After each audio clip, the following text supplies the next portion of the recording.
बच्चों अब हम चलते हैं अपने नेक्स्ट टॉपिक पे। नेक्स्ट टॉपिक शुरू हो रहा है नेचर ऑफ रूट्स। तो नेचर ऑफ रूट्स को एक बार फिर से समझ लेते हैं कि क्वाड्रेटिक इक्वेशन की जनरल फॉर्म क्या होती है बच्चों, ax square plus bx plus c। तो इसके लिए हमारा फॉर्मूला होता है x होता है minus b plus minus root b square minus 4ac upon 2a। ये हमारा क्वाड्रेटिक फॉर्मूला होता है। अब इसमें आप ध्यान देंगे यहाँ पे प्लस और माइनस लग रहा है। अगर एक बार मैं प्लस लेता हूं तो एक रूट आएगा, जब मैं माइनस लूंगा तो दूसरा रूट आएगा।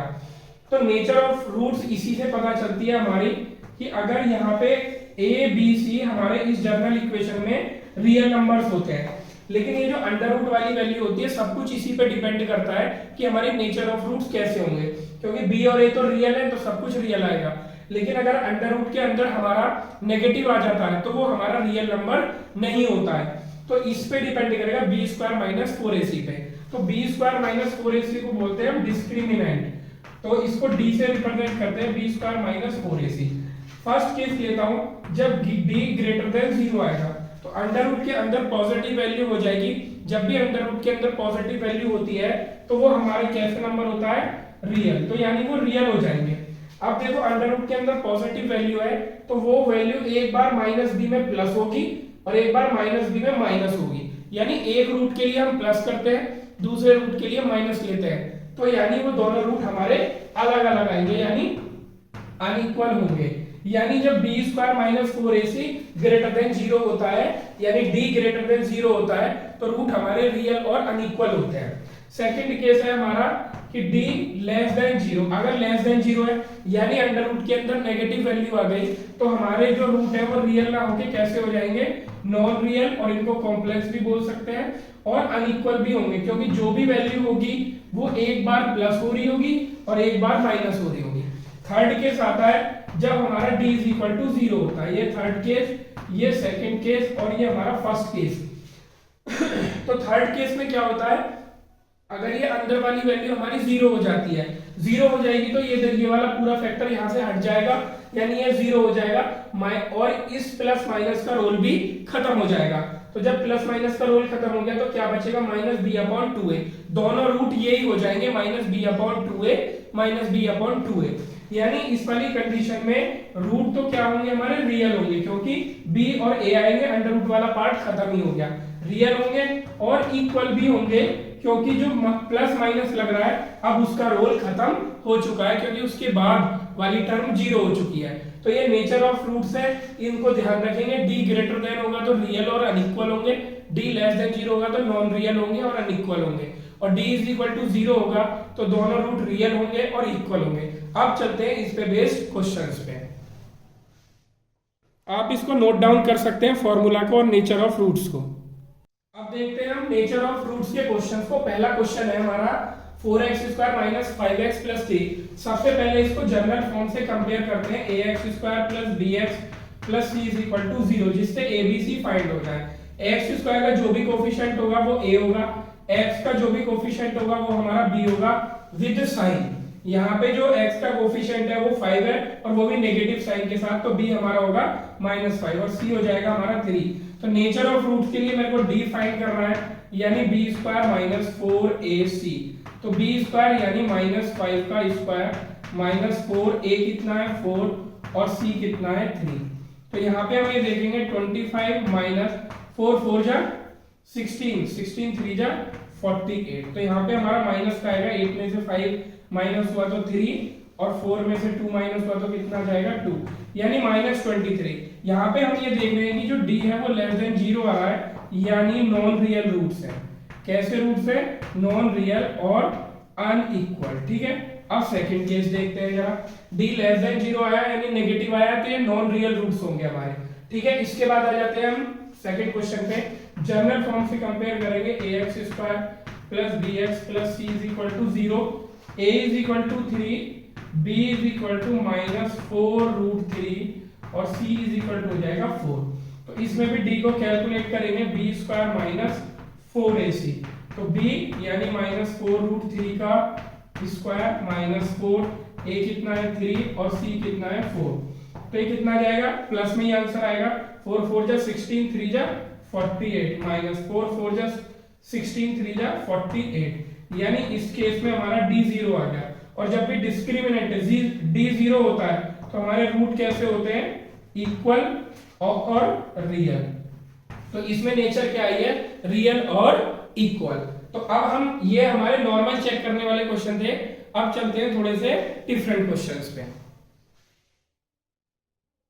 अब देखते हैं हम अपना next question, find the non zero value of k for which equation kx² plus 1 minus 2k minus 1 x plus x² is equal to 0 has equal roots. यानी k की वैल्यू फाइंड करनी है जब इस इक्वेशन के रूट्स क्या होने चाहिए, इक्वल। फिर क्या करा है, has find the roots also. तो सबसे पहले हम इक्वेशन लिखते हैं kx² plus 1 minus 2k minus 1 x plus x² is equal to 0। अब आप देखेंगे ये स्टैंडर्ड फॉर्म में नहीं है, यहाँ पे भी x² है, यहाँ पे भी x² है। हमारी इक्वेशन की जनरल फॉर्म क्या होती है, यहाँ पे देखेंगे ax² plus bx plus c is equal to 0। यानी x² एक ही जगह होना चाहिए, दो जगह नहीं होना चाहिए, x भी एक जगह ही होना चाहिए। तो इनको हम कंबाइन करते हैं और जो विदाउट x के है, विदाउट वेरिएबल है, उसको बोलते हैं कांस्टेंट। तो यहाँ पे दो जगह x² है, इसको कंबाइन करेंगे तो मैं ऐसे लिख सकता हूँ kx² प्लस x², और फिर लिखना है मेरे को x, क्योंकि स्टैंडर्ड फॉर्म में x² के बाद ये आता है x, और प्लस 1 इज इक्वल टू 0। अभी भी देखो x² दो जगह, तो यहाँ पे मैं कॉमन ले लूंगा। तो यहाँ x² अगर मैं कॉमन लेता हूँ तो यहाँ से बचेगा बच्चों k, और यहाँ से बचेगा 1, तो k plus 1 x² minus 2k minus 1 x plus 1 is equal to 0। ठीक है, तो अब हम ये देखेंगे, ये x² की टर्म है, ये x वाली है, और ये कांस्टेंट है। तो इस स्टैंडर्ड फॉर्म से इसको कंपेयर करते हैं। तो a इज इक्वल टू आ गया k plus 1, b is equal to आ गया माइनस 2 और k माइनस 1, यानी x का कोफिशिएंट विद साइन, और c इज इक्वल टू आ गया 1। अब यहाँ पे हमें निकालना है b² minus 4ac, b² minus 4ac। तो हम इसको 0 रखना है, फाइंड नहीं करना, 0 रखना है, क्योंकि उसने बोल दिया है कि इक्वल रूट्स के लिए k की वैल्यू फाइंड करो।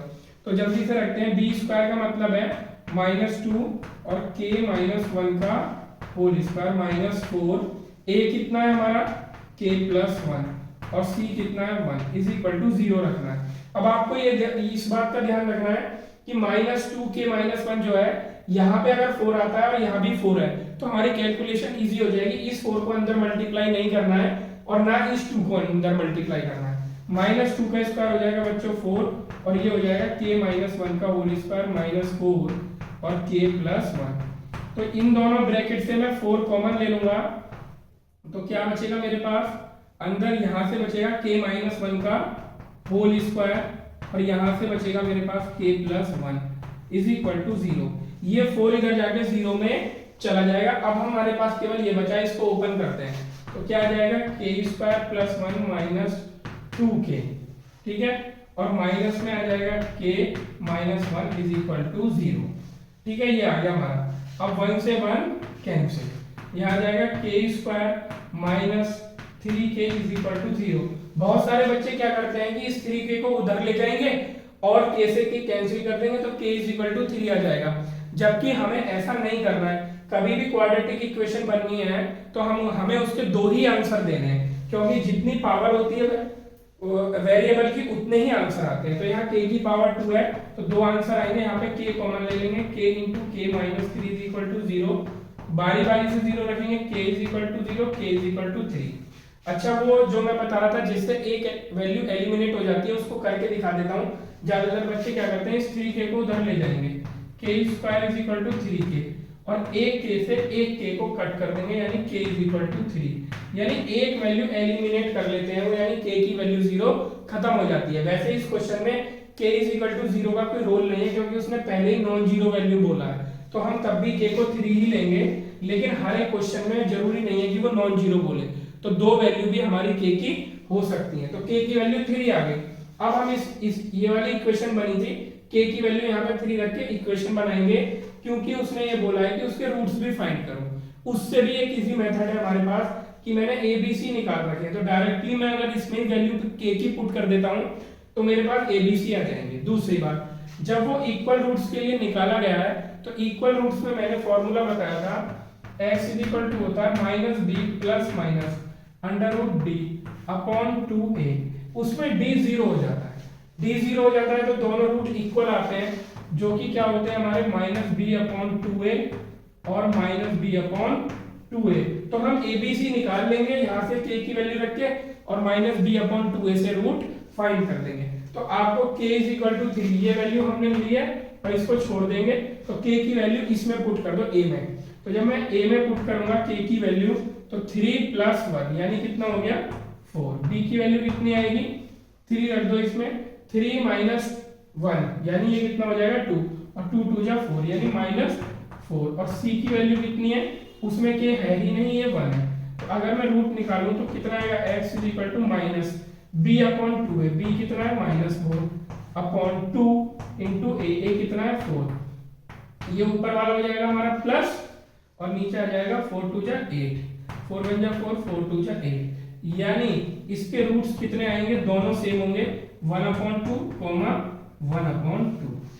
तो हमारे दो रूट्स ये आ चुके हैं। तो ऐसे जितने भी क्वेश्चन होंगे सबसे पहले आपको एक ध्यान रखना है कि जो हमारी इक्वेशन होगी वो स्टैंडर्ड फॉर्म में होगी, यानी पहले एक्स स्क्वायर फिर x वाला कोफिशिएंट और फिर कांस्टेंट। अगर दो जगह एक्स स्क्वायर दे रखा है या दो जगह x दिया हुआ है तो उसे कंबाइन करेंगे, x के साथ हमारा कांस्टेंट मिक्स कर रखा है तो उसको अलग हटाएंगे।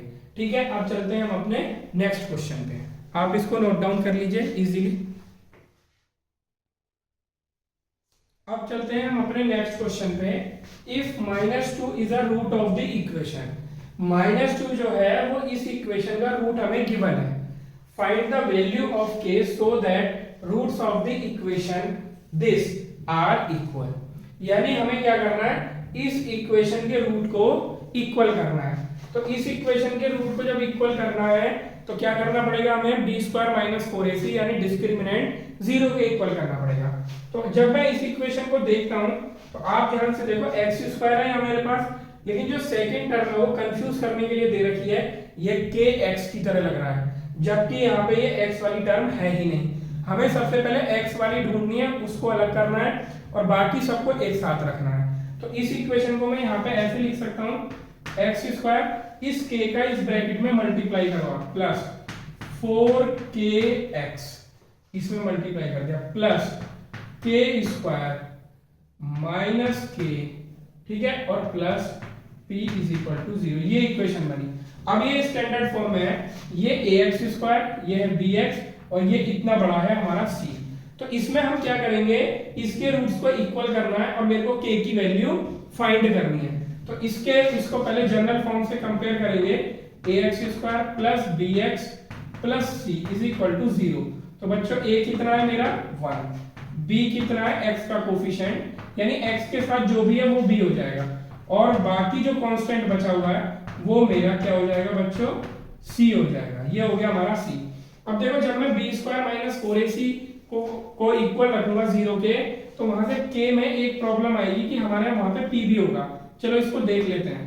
b स्क्वायर माइनस 4ac हमें कितना रखना है 0, तो b कितना है 4k का स्क्वायर माइनस 4, a कितना है 1 और c कितना है k square minus k plus p is equal to 0। अब आप देखो ये क्या है हमारा 4 का स्क्वायर यानी 16k स्क्वायर, ठीक है, माइनस 4 ये हो जाएगा हमारा k square minus k plus p is equal to 0। तो यहाँ से हम 4 कॉमन ले लेंगे दोनों में से, तो क्या बचेगा यहाँ से बचा हमारा k स्क्वायर और इस माइनस के अंदर मल्टीप्लाई कर देंगे minus k square plus k और minus p is equal to 0। तो देखो ये 4 तो इधर जाके 0 में चला जाएगा, खत्म हो जाएगा, k स्क्वायर से k स्क्वायर हमारा कैंसिल हो गया। तो यहाँ से कितना बचा k is equal to p आना। लेकिन अब उसने तो हमसे वैल्यू पूछी है, इसीलिए इस p को फाइंड करने के लिए उसने ऊपर वाली इक्वेशन हमें दी थी, इसीलिए मैंने पहले से ही p की वैल्यू नहीं निकाली। आपको पता चलना चाहिए कि ये वाली इक्वेशन क्यों दी हुई है, वरना तो उसने इस इक्वेशन के रूट को इक्वल कराया, इसका b स्क्वायर माइनस 4ac हमने इक्वल कर दिया, यहाँ पे आ गया p। अब p को निकालेंगे फर्स्ट इक्वेशन से। जब ये इक्वेशन है हमारी 3x square plus 7x plus p is equal to 0, ये इक्वेशन को -2 जो है इसका रूट ये सेटिस्फाई करता है, तो यानी -2 इसका रूट है तो इसको सेटिस्फाई करेगा। इसमें हम -2 रख देंगे और यहाँ से p की वैल्यू फाइंड करेंगे। तो 2 2 या 4 3 या 12 -14 plus p is equal to 0, -2 plus p is equal to 0, p is equal to 2। जब p इज इक्वल टू 2 है तो k भी कितना होगा 2, क्योंकि k is equal to p है, यानी k और p इक्वल है। p की वैल्यू 2 आई तो k की वैल्यू भी कितनी होगी हमारी 2 हो गई। तो ये इस तरह से हमारा क्वेश्चन करना था। अब चलते हैं हम अपने नेक्स्ट क्वेश्चन पे। अब आ जाते हैं हम अपने नेक्स्ट क्वेश्चन पे। तो ये क्या कह रहा है, if the roots of the equation, तो ये इक्वेशन दी है b minus c x square c minus a x और a माइनस बी, देखो स्टैंडर्ड फॉर्म में दी है, पहले एक्स स्क्वायर फिर x और फिर ये कांस्टेंट ऑलरेडी स्टैंडर्ड फॉर्म में दी हुई है। फिर क्या प्रूव करा रहा है, अगर इसके रूट्स इक्वल है, इक्वल का मतलब क्या करना है मेरे को, d इज इक्वल टू 0, यानी b स्क्वायर माइनस 4ac 0 के इक्वल रखना है। कह रहा है then prove that abc are in AP, तो ये बताना है कि ये जो abc है ये AP में है। तो AP आपने करी होगी, तो AP की क्या डेफिनेशन होती है, अगर 3 नंबर हमारे AP में होते हैं तो AP की डेफिनेशन लगानी है। सबसे पहले हमें ये समझना है कि प्रूफ क्या करना है। तो AP में होते हैं तो क्या होता है कि जो हमारी next term minus previous term होती है वो कॉमन डिफरेंस होता है, वो ऑलवेज सेम रहता है, c माइनस बी, ऐसा लिख सकता हूँ, यानी b minus a common difference और c माइनस बी ये भी कॉमन डिफरेंस। तो AP की ये डेफिनेशन है। b को इधर ले आएंगे तो ये हो जाएगा b प्लस बी, और a को उधर ले जाएंगे ये हो जाएगा c प्लस a, यानी ये हो जाएगा 2b is equal to c plus a। यानी एक्चुअल में मेरे को ये प्रूफ करना है 2b is equal to c plus a। हो सकता है वो आपको AP में ना दे, डायरेक्ट बोल दे कि ये प्रूफ करो 2b is equal to c plus a। तो इस इक्वेशन के रूट क्या है, इक्वल। तो सबसे पहले इक्वेशन को लिख लेते हैं, b minus c x square plus c minus a x और प्लस a माइनस b। तो सबसे पहले इसे स्टैंडर्ड फॉर्म से कंपेयर करेंगे। एक बात का ध्यान रखना है, इस बार स्टैंडर्ड फॉर्म के सिंबल हम कैपिटल में लेंगे, क्यों, क्योंकि मेरे को पहले से ही स्मॉल में abc दिए हुए हैं इज इक्वल टू 0। तो यहाँ से अगर मैं कंपेयर करूं तो a आ जाएगा b माइनस सी और हमारा b आ जाएगा c माइनस a और c आ जाएगा हमारा a माइनस b। ठीक है, अगर मैं अपने सिंबल लेता हूं तो कुछ कैंसिल होने की पॉसिबिलिटी रहती है, तो हम अपने सिंबल नहीं लेते हैं। तो अब इसमें मेरे को b स्क्वायर माइनस 4ac 0 के इक्वल करना है, b square minus 4ac is equal to 0 करना है। तो b की वैल्यू मेरे पास c minus a, c minus a का स्क्वायर माइनस 4, a कितना है b माइनस c और c कितना है a माइनस b। जल्दी से इनका ओपन करते हैं हम, ये हो जाएगा c square plus a square, ठीक है, माइनस 2ca, ठीक है, माइनस 4 है। इनको जरा ओपन करते हैं, मल्टीप्लाई करते हैं, पहले ba minus b square, ba minus p square minus ca और plus bc is equal to 0। तो ये हो जाएगा c square plus a square minus 2ca, इसको खोलेंगे minus 4ba plus 4b square plus 4ca minus 4bc is equal to 0। ठीक है, तो अब क्या करेंगे, देखो ca और ca वाला केवल ये सॉल्व हो सकता है, ये हो गया c square plus a square और प्लस 4b स्क्वायर, इनको साथ रखते हैं क्योंकि 3 स्क्वायर है, और इन दोनों को सॉल्व करके आ जाएगा प्लस 2ca माइनस 4ba और minus 4bc is equal to 0। ठीक है, अब हम इसमें क्या करेंगे, हमें क्या करना है, इसमें देखो a square b square c square plus 2ab 2bc 2ca, यानी ये a plus b plus c का होल स्क्वायर बन रहा है। अब जरा मैं इनको देखो कैसे लिखता हूँ, आपको आइडेंटिफाई करना है कि हमें कैसे लिखना है। ठीक है, इसको मैं यहाँ पे एक बार यहीं लिख देता हूँ, फिर मैं आपको बता दूंगा। ये हो जाएगा c का स्क्वायर प्लस a का स्क्वायर और प्लस 2b का स्क्वायर। ठीक है, अभी क्या करा है मैंने, इनके आगे स्पेस छोड़ा है क्योंकि मुझे नहीं पता किसके साथ माइनस लगेगा, यहां से देखते हमें माइनस लगाना है। तो देखो कैसे करेंगे हम, सबसे पहले आएगी ca वाली टर्म, सी ए वाली टर्म, सी ए वाली टर्म क्या है हमारी, पॉजिटिव है, तो या तो ये दोनों पॉजिटिव होंगे या ये दोनों नेगेटिव होंगे। तो अब हम नेक्स्ट टर्म देखते हैं, ये कौन सी आ रही है, -4ba, -4ba ये आ रही। जब हम 2ab करेंगे तो 4ab बन जाएगा, लेकिन मेरे को किसका चाहिए, माइनस का, यानी एक माइनस का होना चाहिए इनमें से, तो ये हो सकता है, ये भी हो सकता है। अगले में आते हैं, ये -4bc है, यानी ये भी हमें माइनस का चाहिए, तो माइनस जब हमें चाहिए तो इन दोनों में माइनस आएगा, तो बेनिफिट है, यानी a² ये इस तरह से लिख लिया हमने, और फिर मैं ऐसे लिख सकता हूं +2 और ab -c -a +2 bc -a और 2b, और फिर मैं लिख सकता हूं +2 और ये हो जाएगा हमारा 2b और -c = 0। अब देखो मैंने इस वाली इक्वेशन को इस फॉर्म में लिख लिया, ये c² है, ये a² है, ये 4b² है, 2ca को मैंने इस तरह से लिख लिया, ठीक है। तो अब यहाँ से अगर हम ये देखें तो ये इसका और इसका क्या बन रहा है, होल स्क्वायर, यानी मैं ये लिख सकता हूँ -c -a +2b का क्या हो गया, होल स्क्वायर = 0। तो यहाँ से आ जाएगा -c -a +2b = 0, c और a दोनों उधर चले जाएंगे, 2b = c + a। जो इस क्वेश्चन में डिफिकल्ट चीज है, यहाँ के बाद मुझे इसको a + b + c का होल स्क्वायर बनाना है, तो आप इसको होल स्क्वायर कैसे बनाएंगे, 3 स्क्वायर की टर्म मिल गई, और फिर हमें इनको 2ab 2bc और 2ca में कन्वर्ट करना है। ये 9th क्लास में आइडेंटिटी सिखाई जाती है, किस तरह से इनको कन्वर्ट हम करेंगे, ठीक है। अब चलते हैं हम अपने नेक्स्ट क्वेश्चन पे, इसको नोट डाउन कर सकते हैं। एक बार मैं रिपीट करना चाह रहा हूं, जिनको ये बात समझ में नहीं आई कि यहाँ से आइडेंटिटी कैसे बनेगी, मुझे यहाँ के साइन एडजस्ट करने हैं, इनका स्क्वायर करूंगा तो ये तो प्लस में ही आएंगे क्योंकि स्क्वायर है, यहाँ पे आना चाहिए 2ca, तो यानी हमारा फॉर्मूला होता है 2ab, यानी ये दोनों मिलके 2 तो फॉर्मूले का हो गया, a और b ये दोनों हो गए, ठीक है। नेक्स्ट टर्म में माइनस लाना है, तो या तो ये माइनस की होगी, ये माइनस की होगी, ठीक है।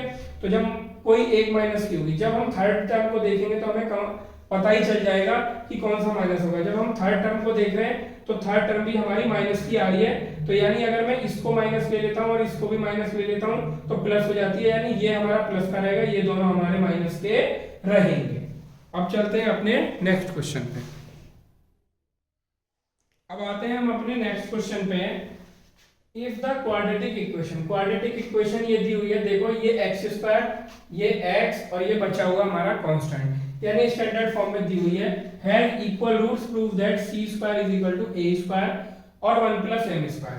सबसे पहले इक्वेशन को लिख लेते हैं और abc फाइंड कर लेते हैं। सबसे पहले हमें abc ही फाइंड करना है, +c² - a² = 0।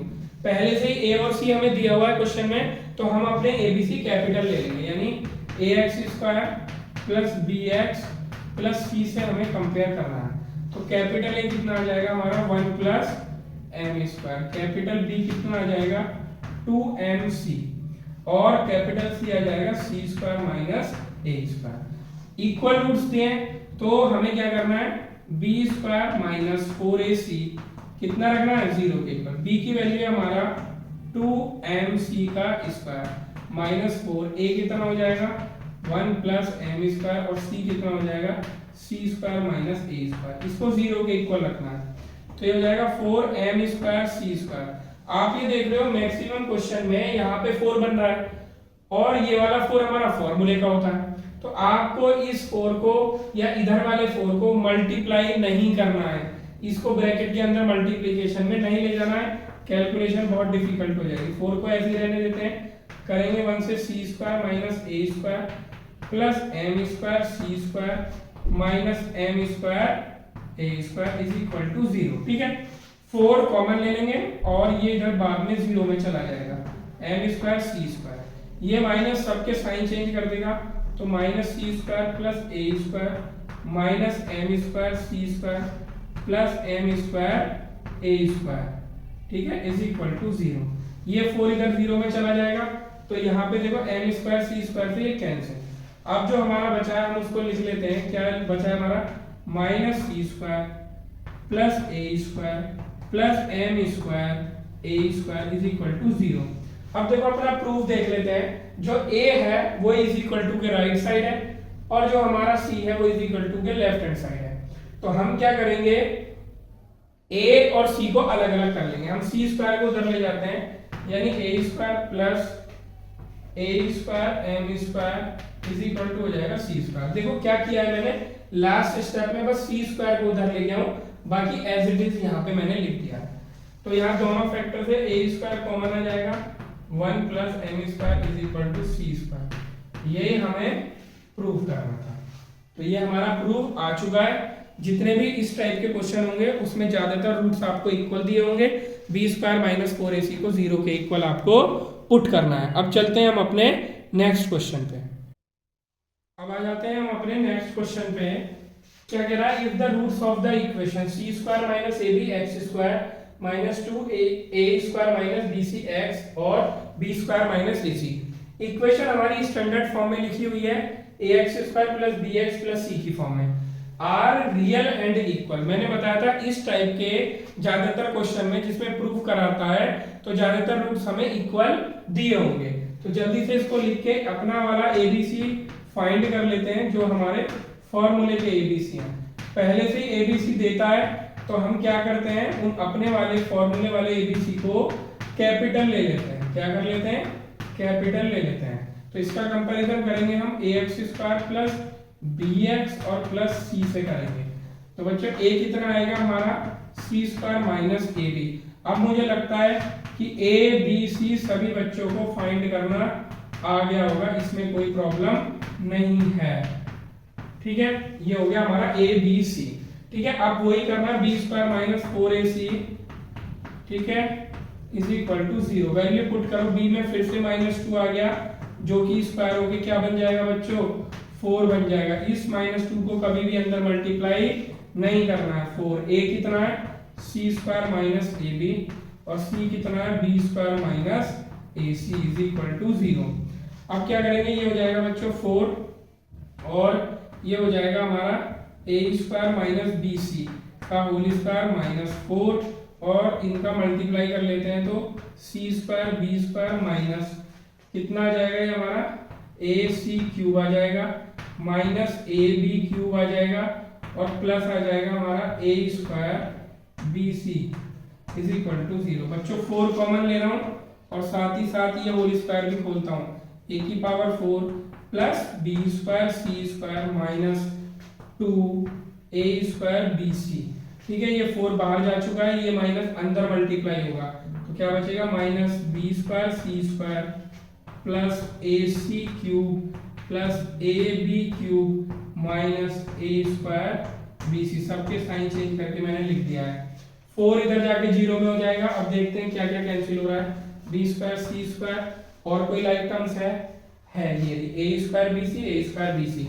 तो यहाँ पे क्या आ जाएगा मेरे पास, ए की पावर 4, ठीक है, फिर आ जाएगा plus a c cube plus a B cube और ये वाली टर्म और ये वाली टर्म ऐड होकर बन जाएगी -3 ए स्क्वायर बी सी, इतना आ गया इज इक्वल टू 0। ठीक है, अब इसमें देखो यहाँ भी ए है, यहाँ भी ए है, यहाँ भी ए है, यहाँ भी है, पूरे इससे हम ए कॉमन ले लेंगे, इसीलिए ए और ये 0 आ रहा है। अब मैं इसके बाद वाला स्टेप यहाँ पे लिखता हूँ, इन सब में से ए कॉमन लेना है मेरे को। जब मैंने ए कॉमन ले लिया तो पहली टर्म से बचेगा ए क्यूब, दूसरी से बचेगा सी क्यूब और तीसरी से बचेगा बी क्यूब और उससे बचेगा 3abc इज इक्वल टू 0। ठीक है, अब आप देख लीजिए ए कॉमन लेके यही बचेगा। जब दो टर्म का प्रोडक्ट 0 आता है यानी ए मल्टीप्लाई दिस, तो हमें नहीं पता कौन सी टर्म 0 है, एटलीस्ट एक टर्म का 0 होना जरूरी है। तो हम बारी बारी से 0 रखते हैं, पहले ए को 0 रखेंगे तो फर्स्ट रिजल्ट आ गया जो उसने पूछा था। फिर इस वाले को 0 रखेंगे, A cube plus B cube plus C cube minus 3abc is equal to 0, ये इधर चला जाएगा तो A cube plus B cube plus C cube is equal to 3abc। Clear है, तो दोनों रिजल्ट हमारे आ चुके हैं। अब चलते हैं हम अपने नेक्स्ट क्वेश्चन पे। अब चलते हैं अपने नेक्स्ट क्वेश्चन पे, इसको देखते हैं। Prove that the equation x square a square plus b square plus 2x ac plus bd plus c square D square. Equation हमारी स्टैंडर्ड फॉर्म में एक्स स्क्वायर है, फिर x है मल्टीप्लीकेशन में, और फिर कांस्टेंट है हमारा, हैज नो रियल रूट, उसके कोई रियल रूट नहीं है। If AD is not equal to BC, तो रियल रूट नहीं है, तो इसके लिए भी हमें सबसे पहले डिस्क्रिमिनेंट निकालना पड़ेगा, यानी डी निकालना पड़ेगा। उसको जीरो के इक्वल नहीं रखेंगे क्योंकि उसने इक्वल नहीं बोला है, केवल फाइंड करना पड़ेगा। तो मैं स्टैंडर्ड फॉर्म इसी के नीचे लिख देता हूँ, ax square plus bx plus c, इससे कंपेयर करना है हमें इसे। जब कंपेयर करेंगे तो बच्चों a कितना आएगा बताओ, a आ जाएगा a square plus b square. a होता है हमारा x स्क्वायर का कोफिशिएंट, तो x स्क्वायर के साथ जो भी लिखा हुआ है वो a हो जाएगा। b कितना होता है x का कोफिशिएंट, यानी x को छोड़ के बाकी सारा, यानी 2ac प्लस bd, ये हो गया हमारा b। और जो c होगा वो हमारा बचा हुआ जो भी कांस्टेंट है, यानी c स्क्वायर डी स्क्वायर। मेरे को फाइंड करना है डिस्क्रिमिनेंट d, जो कि है हमारा b स्क्वायर माइनस 4ac।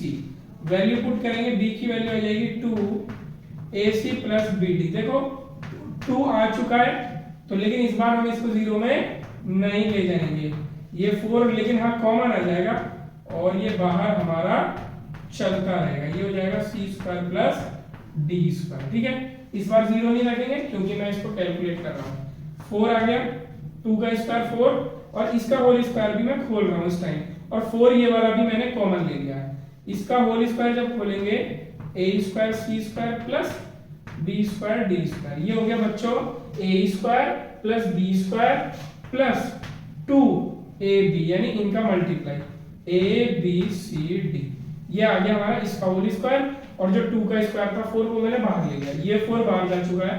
अब इनकी मल्टीप्लाई करेंगे, देखो सारे नंबर प्लस के आएंगे क्योंकि कोई भी नेगेटिव नहीं है, और मल्टीप्लिकेशन के बाहर नेगेटिव लग रहा है, इसलिए सारे प्लस वाले नंबर्स नेगेटिव में कन्वर्ट हो जाएंगे। तो मल्टीप्लाई करते रहो, नेगेटिव लगाते रहो, a square c square minus a square D square minus b square c square minus b square D square, ये आएगा हमारा। ठीक है, अब हम ये देखेंगे कौन कौन सा कैंसिल हो रहा है, a square c square cancel हो रहा है, और b square D square cancel हो रहा है।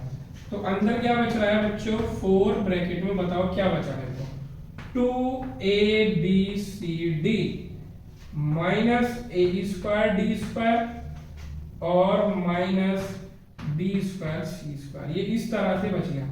अब ये होल स्क्वायर बन रहा है, यानी ये a स्क्वायर है, ये b स्क्वायर है, और ये 2ab है। लेकिन हमें पता है कि जो स्क्वायर वाली टर्म होती है वो हमेशा पॉजिटिव में होती है जब भी आइडेंटिटी होती है, तो हम इस ब्रैकेट में से माइनस कॉमन ले लेंगे, तो ये हमारी प्लस में बन जाएंगी, यानी -4। और यहाँ पे क्या आ जाएगा, a square D square plus b square c square minus 2abcd, ये बन गया हमारा। तो मैं इसको ऐसे लिख सकता हूँ बच्चों, यहाँ पे लिखा हूँ मैं -4, और ये ब्रैकेट में किसका बन जाएगा, AD माइनस BC का होल स्क्वायर। देखो बनेगा या नहीं बनेगा, AD माइनस BC का होल स्क्वायर। अब देखो यही हमसे वो पूछ रहा है। अब देखो अगर इसने कहा है नॉट इक्वल टू होंगे तो वो हमारे कैसे होंगे, रियल नहीं होंगे, no real root, not equal to पे। तो पहले जरा इक्वल टू पे देख लेते हैं। अगर AD और BC इक्वल हो गए तो आप ये देखो, ये जब ये दोनों इक्वल हो जाएंगे तो इन दोनों का डिफरेंस कितना आएगा, 0, और 0 की -4 में मल्टीप्लाई होगी तो पूरा क्या हो जाएगा, D हमारा कितना आ जाएगा, 0। और जब D 0 होगा तो हमारे क्या आ जाएंगे, इक्वल रूट हो जाएंगे। और जब D 0 होता है तो वो रियल भी होते हैं, क्यों, क्योंकि फॉर्मूला होता है हमारा -b प्लस माइनस √d/2a। जब D 0 हो गया तो अब तो हमारे 100% वो रूट कैसे होंगे, रियल हो जाएंगे, क्योंकि ये कॉम्प्लेक्स वाला पार्ट तो चला ही गया। नॉन रियल जो होने की पॉसिबिलिटी है D, वो तो 0 में चला ही गया, तो ये हमारे रियल आ जाएंगे। लेकिन अगर ये इक्वल नहीं होते हैं, जब ये इक्वल नहीं होंगे तो AD माइनस BC का होल स्क्वायर है, जब ये इक्वल नहीं है तो ये वाला ब्रैकेट हमेशा प्लस होगा क्योंकि ये होल स्क्वायर है। जब ये इक्वल नहीं है तो ये हमेशा पॉजिटिव होगा, यानी -4 इंटू पॉजिटिव, क्योंकि हमारा जो स्क्वायर होता है वो हमेशा क्या होता है पॉजिटिव, और पॉजिटिव नंबर का मल्टीप्लीकेशन क्या आता है नेगेटिव। यानी जब AD is not equal to BC होगा तो हमारा D हमेशा क्या आएगा नेगेटिव आएगा। क्या आएगा नेगेटिव, यानी D लेस देन 0 होगा, और जब D लेस देन 0 होगा तो क्या होगा नो रियल रूट्स। यही हमें प्रूव करना था। जब AD is not equal to BC होगा तो ये पॉजिटिव आएगा, पॉजिटिव की नेगेटिव में मल्टीप्लाई करेंगे तो नेगेटिव आएगा, और जब D नेगेटिव होता है तो वो लेस देन 0 होता है, और जब लेस देन 0 होता है तो उसका कोई भी रूट रियल नहीं होता, यानी कॉम्प्लेक्स रूट्स होते हैं। तो ये बहुत अच्छा क्वेश्चन था, आप इसको बहुत अच्छे से समझ लीजिए। अब हम चलते हैं, मुझे लगता है कि इस टाइप के क्वेश्चन सारे हो चुके हैं जो नेचर ऑफ रूट्स के हैं। अब हम अपने नेक्स्ट टॉपिक पे चलेंगे जिसका नाम है डे टू डे एक्टिविटीज की प्रॉब्लम, जो कि क्वाड्रेटिक इक्वेशन पे बेस्ड है।